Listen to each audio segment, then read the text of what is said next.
خلکو یې صفت د علم ډېر کوو عشق لره چې رامې وسته جټه شوه کله به خفه شوه کله بیا په خوله دومره کلکه نه وه خو بس ګټه شوه ریبار ته یې ویل چې ماښام را دې شي زه ماښام چې ورغلم نو پټه شوه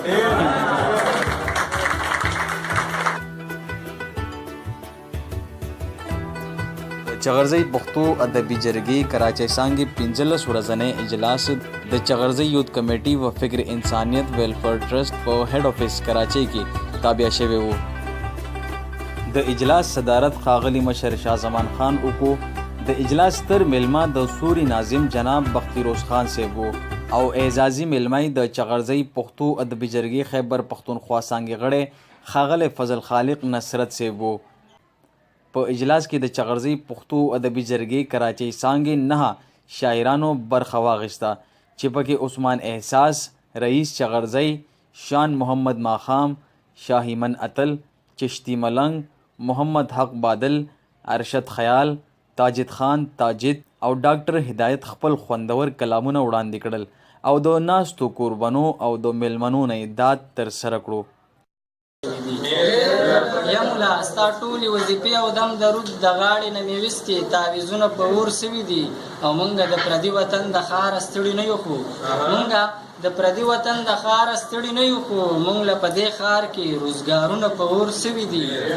ما انتظار د جماعت په منارو کړی دی حاسې ته بس که ماته یاد دي د ملا خبرې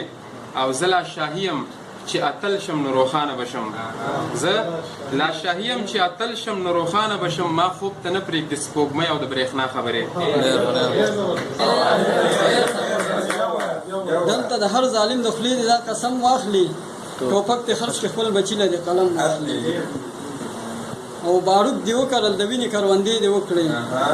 بارود دې وکرل د وینې کروندې دې وکړي دلته به څنګه منفرس بچی جنم واخلي د چغرزی یوت کمیټۍ صدر ښاغلي بخت اعظم ایډوکیټ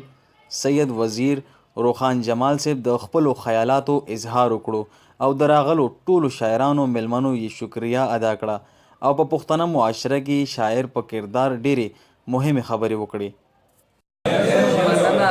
ما یې په مینه کې د ټولې دنیا تور اخیستې او څنګ به له ما نه په غیر بل سره لالې ګرځې او هغه جنۍ په کشمالو کې لیونۍ پره وه هغه جنۍ په کشمالو کې لیونۍ پره وه او ترېنه ورک شوی و له پوزې میخکې ګرځي مننه اخري مقطع ده چې وایي ستا په ښایست به تاجد څه ووایم خو دومره ده چې ستا په ښایست به تاجد څه ووایم خو دومره ده چې ستا لوپټه پسې قسم دی په سرلی ګرځي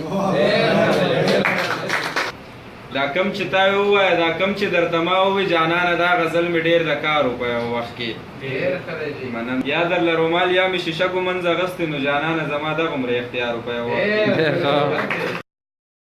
د فکر انسانیت ویلفیر ټرست چیرمن ښاغلي سید محمد چغرزی چې په دغه مشاعره کې د کوربه ذمهوارۍ په غاړه لرلې